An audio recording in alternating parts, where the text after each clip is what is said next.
Hey guys, welcome to this week's podcast episode for the Financial Freedom Podcast.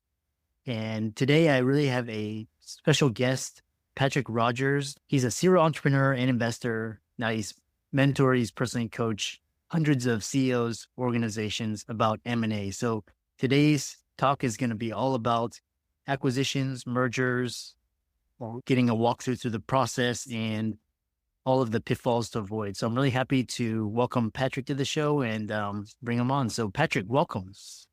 Oh, thank you for having me, Chris. It's great to be here. Yeah, we had connected through Podmatch, and tell us about your background, your story, and we'll get started. Yeah, you bet. Started out, I'm actually a recovering nuclear engineer. So I was an officer in the Navy, and I got out and got into sales and engineering for boiler chemicals for large industrial complexes. Did that for 15 years, rose up the ranks and realized that corporate America can make me rich. So became an entrepreneur. I got into property management, and that's where I cut my teeth on entrepreneurship. And basically got to a point where I was growing the company so fast that other people in this nationwide property management organization were like, "Hey, how are you doing that?" And that's what got me into coaching and consulting. And I had already done an acquisition. So that's led me to where I am today with mergers and acquisitions. So now what I do is I help business owners and CEOs double their business every year through acquisitions, right? So inorganic growth is, as we know, very different than organic growth. It's organic growth, maybe 15, 20% a year. Inorganic growth, you can literally double every year. So that's what I focus on now. Interesting. Yeah, and I found your comment of how corporate America is not going to get you rich because most people, they think, oh, I can become the CEO of this company or I can work for this company. Just dispel some of that myth or the thinking behind that idea. Yeah, it's possible, right? You can definitely rise the ranks and become a CEO and get some equity, or you could do it on your own, become a business owner and buy literally a new business every year and literally double every year. That's what we focus on. Is let's say you're a $2 million company now, you're going to be able to, on all likelihood, if you're doing a good job of saving up some assets and preserving your company assets and you have a good balance sheet, you'll be able to purchase a company for $2 million this year. So now you have on the books a company for $4 million. Again, you do the right things, you buy it correctly, it's got good cash flow, you're saving up a little bit. Next year, you buy a $4 million company. Now you went from 2 million to 8 million in 2 years. This is what happens. And then the next year we buy an $8 million company. Now you've gone from 2 million to 16 million in 3 years. This is what we're doing. Yeah.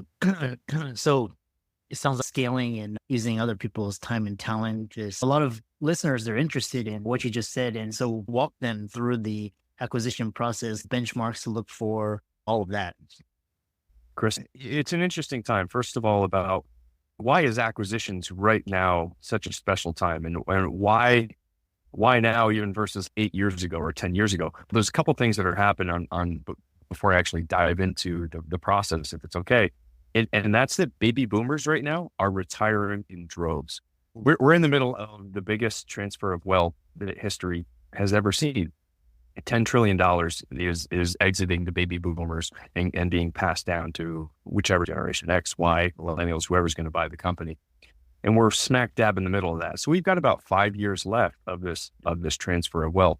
But what's happening is these baby boomers, because there's so many people that are exiting the market, it's pretty much a buyer's market. So somebody puts a business up for sale, right?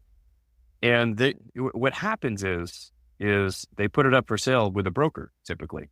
And there's some really good brokers and there's some that are more like realtors and they want to get the listing. So what do they do when they get a listing? They give you an overinflated value in that company. So this is happening all the time.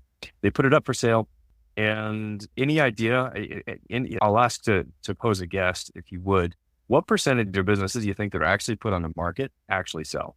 I would say, I don't know, maybe less than 10%. That's my guess. Yeah, really good guess. It's 16 or 18% right now. It was 20 and it's dropped even more. So they're putting these things on the market and they're not selling. So what happens if you're a retiree, like your mind is on retirement, if you're trying to sell your business. So what ends up happening is they put it up for sale, they get a couple hits, people look at it, but nobody buys it because it's overpriced. And then the owner just stops getting, he or she's motivation just starts dwindling, right? And it starts dwindling more. And then they're putting less energy in the business. And then so the business starts shrinking not drinking, shrinking, things start falling apart, and then the value keeps going down and down. And what ends up happening is that business gets sold to a competitor for pennies on the dollar, or equipment gets sold, or fire sale, or they just shut it down. And so there's a very distinct advantage right now, an opportunity to get to these owners before they put it on the market and buy it for a fair price for you and a fair price for them. Yeah, I love that. And how do you know which, because you hear all about on the news, for example, Amazon or Google or these Coinbase, how do you know which ones to M&A, which ones to buy roughly? What we do is, like, when we work with a company, first of all, the first thing we want to do is identify what is our overall strategy, right? You can just buy all different kinds of companies, but many times if we do a roll up, and this kind of goes into the strategy, what is your strategy? If you do something called a roll up strategy, that is also called basically the same thing as multiple arbitrage. So what you're doing is, let's say you own an HVAC company, okay? And I'm actually involved in an HVAC roll up with one of my clients. I'm part owner in it, or partners now. But what you do is, let's say you buy this HVAC company and you pay $5 million for it, and it has $1 million of EBITDA. And that's earnings before interest, taxes, depreciation, amortization. So that's basically the net cash flow, right? So you pay $5 million for this company. Okay. Does that make sense? So now let's say you buy 10 of these, 10 of these companies at $5 million each, $1 million of EBITDA. So that's a multiple of 5 times the EBITDA. And that's how you find the value of a company. So the EBITDA, $1 million times, in this case, 5, which is actually pretty high for that company, to get the price. When you put them all under one roof and it's all one company, that multiple goes up. So this is called multiple arbitrage. So if I bought 10 of those companies, put them under one roof, I paid $50 million for them, but the true value that I'll be able to sell them for, because they're all under one name or whatever, selling them to a private equity company, you're probably going to get 80, 90 million for them, just creating millions out of thin air. This is multiple arbitrage. And this is why acquisitions is absolutely something, if you have not looked at, and you're a business owner with at least a $2 million business, you should be looking at. Absolutely. And so why aren't more CEOs focusing on acquisitions, that you're seeing? Yeah, good question, Chris. The reason is because we get so focused, we get so tunnel focused and visioned on our day-to-day business. We are, we're ego driven. I was a CEO. We're ego driven. This is my company. I'm focusing on this. I'm going to grow 20% every year. And this is what I need to do. I need to get a new sales manager. I need to get a new person on human resources. I need to train up the market. I need to outsource the marketing and oversee that. I need to get a new person to run the operations. And that's a lot of stuff. That's a lot of stuff to oversee. And you're spending a lot of time coaching and all this stuff. And the proper way to do it as a CEO is to identify what your strengths are, have somebody else do the other stuff so that you can focus on the growth of the company. That's your job as CEO. And so a lot of it has to do with just not being able to have a company that runs itself without you, so that you can focus on strategic partnerships, high level growth, coaching of the management team, acquisitions, things like that. It's just, we just get so stuck in our day to day, and it's a paradigm too. That's all we know. I've got my business and I'm growing it. That's what's important to me. And we just don't think about these other things because no one's really talked to me. Nobody's really told me about this other way to grow, to be honest with you. They've heard about it, but they're not really, it's maybe not for me. Yeah. Yeah. What you mentioned the merger, was it merger arbitrage? What other acquisition strategies do you recommend? Yeah. So it's multiple arbitrage. And so there's a number of different acquisition strategies. One is horizontal. Horizontal means you're buying pretty much your competitors, or you're buying the same companies as you going into a new geographic market, right? So that's horizontal. Then there's vertical, which is purchasing your supply chain up and down your value chain. So you're purchasing your supply chain. So if let's say I'm a fan company, right? I buy and I assemble and manufacture fans. I buy a motor from a motor company. So an example of a vertical integration would be purchasing that fan company. And why would we want to do that? For a number of reasons. One is now I control that margin. So now I own that margin too. So I can control the price that this company is getting it. I can also control manufacturing. So in COVID in 2020, 2021, we all know that we're all buying everything from China. And if you were relying on a motor that was coming over from China, it was sitting on a ship for 2 months, for 60 days. How do we do that? Do I want to reshore? Do I want to find somewhere else to do it? And so now you have control of that vertical market. And you can also control the quality. And then the two other strategies is one that's called complementary. And complementary is when you don't buy vertical or horizontal, your competitors, but instead you buy a company which is synergistic, right? A company that maybe has the same decision makers. It's related, very similar, but you're not directly competing. So an example might be an HVAC contractor. Let's say there's a commercial HVAC contractor out there and they're doing boiler installs for somebody. They don't do the plumbing aspect of it. They farm that out. They call up a plumbing company and they say, hey, can you guys come in and do this? Instead of doing that, they then buy or acquire a plumbing company. And now every time they do an HVAC bid, guess what? The plumbing goes with it. And so now they make that much more money. If the plumbing was $50,000 on this job and the HVAC was $50,000, now they have a $100,000 deal. And then the same thing with the plumbing company now. For all their jobs, they can now bid the HVAC, and they all have unique relationships and unique customers. So when you buy a synergistic company, if you can make it work, you end up getting logarithmic or hockey stick growth on organic growth. So not only do you have the inorganic growth, but both companies are going to get extra sales because you now are introducing new clients to each other and new jobs. Does that make sense, Chris? Yeah.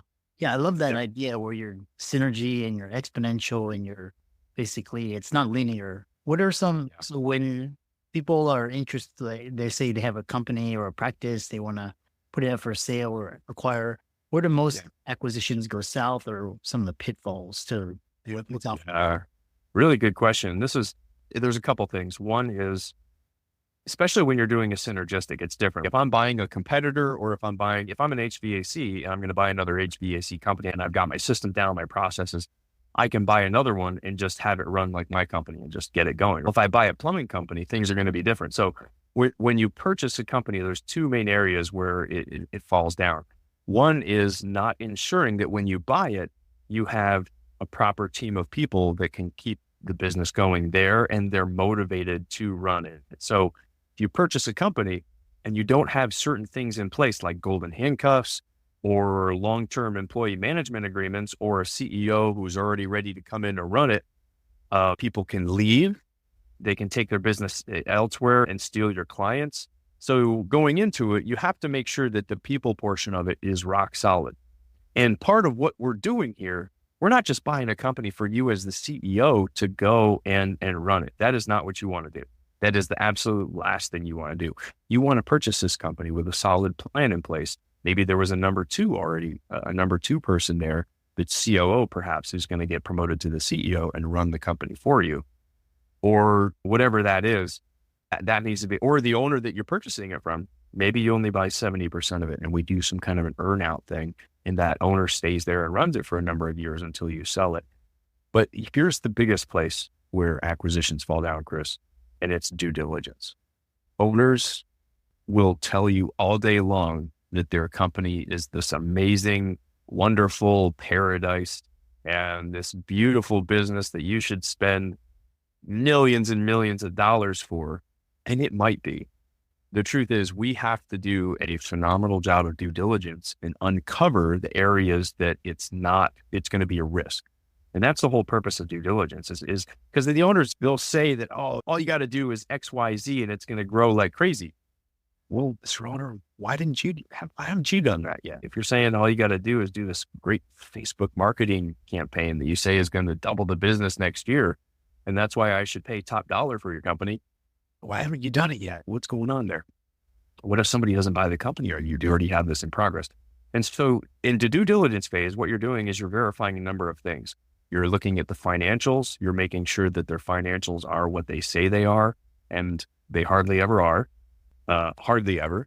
You're making sure that their operations are what they say they are. You're making sure all their paperwork lines up. You're looking at all the legal. You're looking at all the insurance. You're looking at all the people. You're really diving into the people and making sure that when you buy this thing, how much risk are you personally taking on? And so when we do this, there's actually a 28-page due diligence document. When we enter this phase, we send it over to them right away. And so they have a lot of homework to do. And so I just want to caution you, if you're going to do the acquisitions on your own, which I highly don't recommend, but if you do, don't assume anything. This is why most acquisitions that fail do fail. It's either because the people run away or the culture, or B, it's because you did a poor job of due diligence. Yeah. What a great way. And I love that. Always have a professional and experienced, especially in the area of risk in today's climate. Yeah. How do people contact you, follow you, check out your website, reach out to you, etc.? Sure, absolutely. On LinkedIn, you can reach out. My tag is, I think it's Patrick V. Rogers, and that's V as in Vincent. And then my website is actually www.patrickv.com. Yeah. And really interesting. Yeah, I love hearing about this space and all the different strategies. All of Patrick's resources will be in the links and show notes. And with that, thanks so much for coming onto the podcast. Yeah, thanks for having me, Chris. This is great. Appreciate it, man.